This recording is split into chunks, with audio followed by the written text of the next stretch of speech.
Hi there. First, I'd like to thank Gertrude Matchey, the founder of the global women's movement named Her Story, for inviting me to join you all here.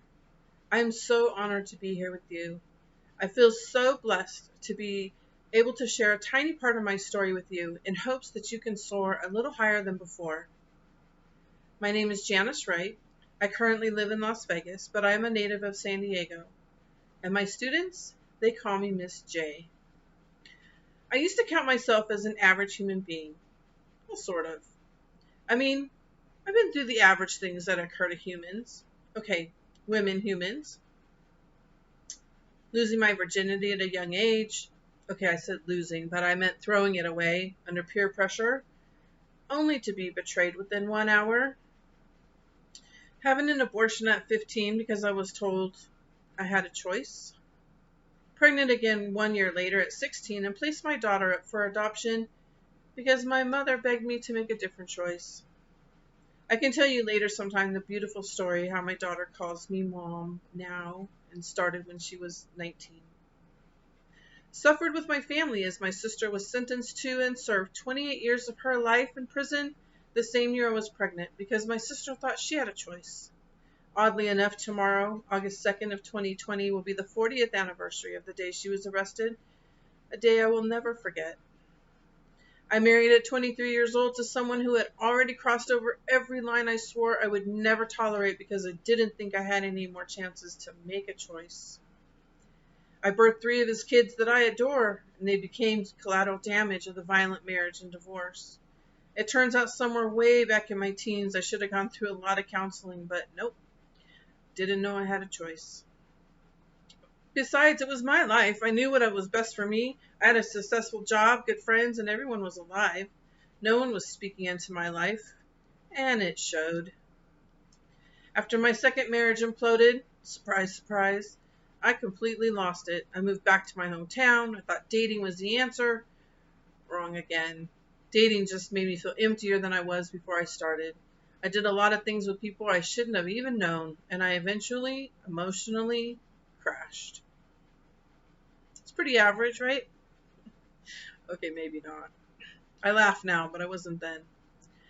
I started going to a support group, then I started a support group, and I even told my story on national TV. Well, let me tell you, there is nothing like thinking you are being Pollyanna, gonna save the world, and then the show comes on the air and they make you look like a complete idiot. You get shamed by people you didn't know, thousands of comments, almost 700,000 views of the video that's been taken down, thank God. But then your friends, and the worst, your family. Then you get fired because of it. Of course, they can't say I got fired because of it, because of the show, but I did. So now what? I've literally lost everything and gained a lot of shame. Well, that was all part one. And I think in everyone's life, there's a defining moment where there's a shift from part one to part two. It could be divorce, it could be becoming a parent, it could be graduating from university, or losing your career. Regardless if it was good or really rough, or maybe you're there right now, I challenge you to consider being open to the change that is possible. So by this time when I lost my job, my kids were grown and adulting. I was single, thank God, and I had no idea what was next. I'd made a lot of choices during part one. Not many of them were growth-minded. They were, right now, survival type choices. Well, right now, today, it's been 9 years since what I call the crash. But what happened that got me to where I am now? Well, right now, I'm working from home in everything I'm doing. I'm a licensed life insurance agent, part-time. I work full-time for a hospitality company. But my heart belongs to my pet project, Miss J's Leadership Academy. I've been running it for the last 5 years or so for kids to learn about, you guessed it, making choices. And since I can't go in schools now, we're busy converting it to an online platform that families can participate in together. And I just can't wait for it to be live. I'm so excited.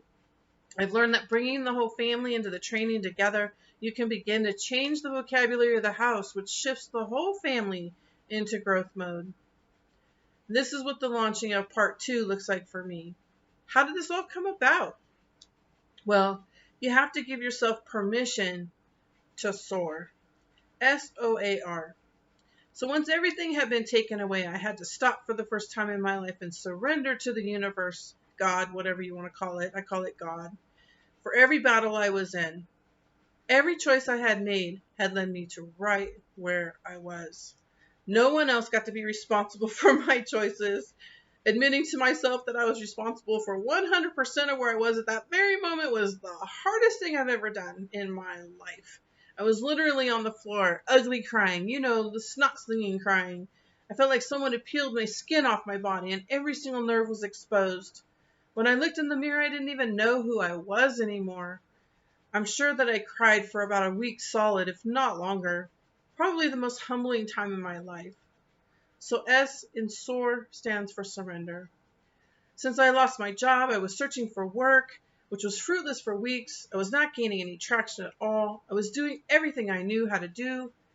And then I remembered that all that striving in the past, that whole survival mode mentality, really didn't work that great in the past. I was going to need some next level thinking. But from where? Now, I'm sure none of you can relate to this at all, so I'm going to be completely vulnerable with you like I haven't already. It turns out I had a lot of self-development books and CDs that I had acquired over the years that I had never listened to or read. I know I'm the only one that this happened to or had this experience, but years later I remember thinking, were my friends and family really trying to tell me something? I think they were. What I did know was that I needed to make myself available for opportunities. I wasn't working, so I had a lot of time on my hands. If someone needed a ride somewhere, I was there. If a friend was going to go out and do ministry work, I was there. If I got invited to a potluck, I was definitely there. It was free food. And during those 3 months, unbelievable things happened. I made new friends. I did a lot more self-care before I even knew what self-care was.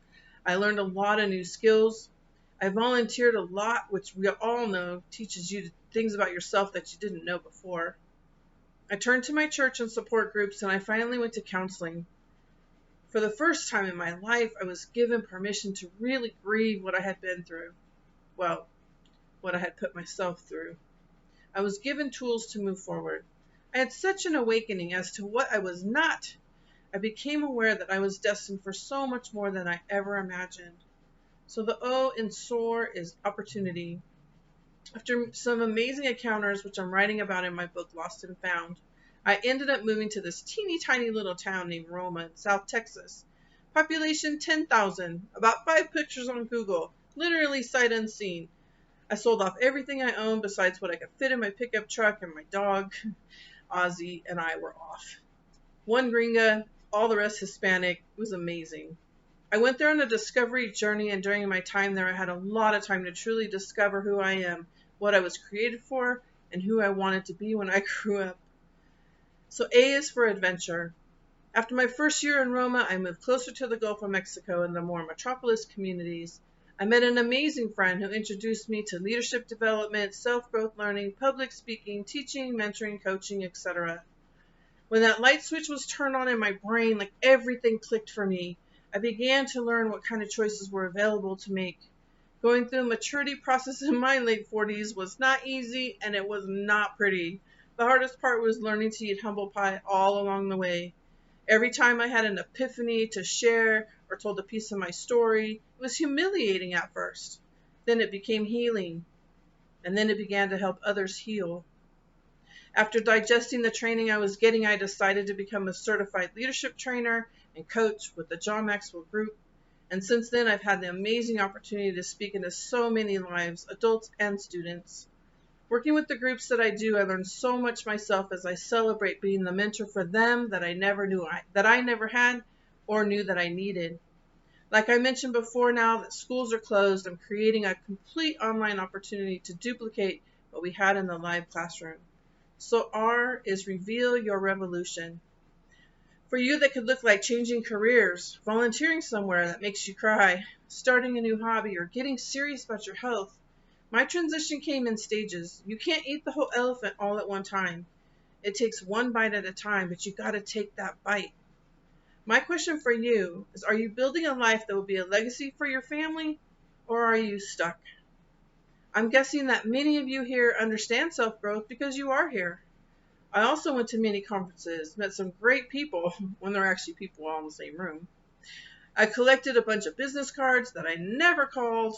Then I'd get in my car, went right back to making dinner, doing laundry at midnight, getting up early, headed to work where I was not appreciated, went home at the end of the day only to start all over again. It was like a hamster wheel, and I was going nowhere fast.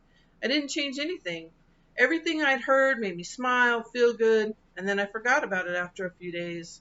I never bought into the fact that I deserved to live large. So I was stuck playing small. So S, stop and surrender. O, open up to new opportunities. A, become available for adventures. And R, reveal your revolution.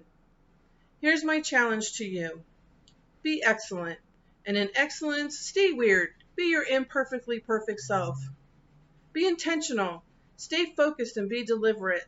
Don't let the shiny objects distract you from living a life where your kids will say amazing things about you when you're gone. Be awesome. Make great choices and be the light. Make people smile. And then become a great team. Learn to plan, communicate, negotiate. Learn to find your tribe. Life is not to be lived alone, so stop thinking you can. I'm building online workshops that will include live Zoom talk calls, one-on-one coachings, and soon I will have the family program up on my website for a small monthly subscription fee of $47 a month for the whole family. It's the greatest deal ever. We'll be meeting once a week, live Zoom calls, etc. You can reach out to me at my email. It's themissjlv@gmail.com. It's the THE Miss MISS J for Miss J LV for Las Vegas @gmail.com. So themissjlv@gmail.com.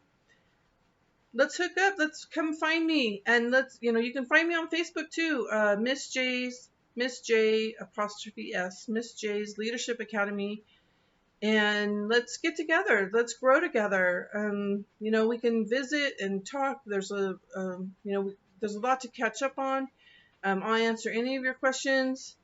And I'm so looking forward to meeting you. I hope that you'll trust me and we can have your family together, learning and growing together. It's amazing the change that will happen when everybody's talking the same language. It's just a beautiful thing.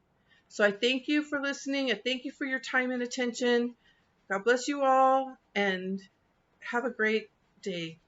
Thank you.